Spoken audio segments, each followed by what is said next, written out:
பிஸ்மில்லாஹிர் ரஹ்மானிர் ரஹீம். குர்ஆன் ஷரீஃபில் 14 சஜிதா ஆயத்துக்கள் உள்ளன. அவற்றை ஓதுபவரும் கேட்பவரும் ஒரு சஜிதா செய்வது வாஜிப் கடமையாகும். இதற்கு சஜிதா திலாவத் எனப்படும்.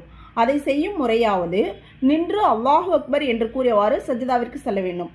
இந்த சஜிதாவில் ஓத வேண்டிய அதை ஓதிட்டு பிறகு அல்லாஹு அக்பர் கூறியவாறு சஜிதாவிலிருந்து எழுந்து நிற்க வேண்டும். அப்படி ஒருவர் அமர்ந்தபடியே சஜிதா செய்தாலும் கடமை நீங்கிவிடும். மஸ்அலா: ஒருவர் மக்ரூஹான நேரத்தில் சஜிதா ஆயத்தை ஓதிவிட்டு உடனே சஜிதா செய்தாலும் கூடும்.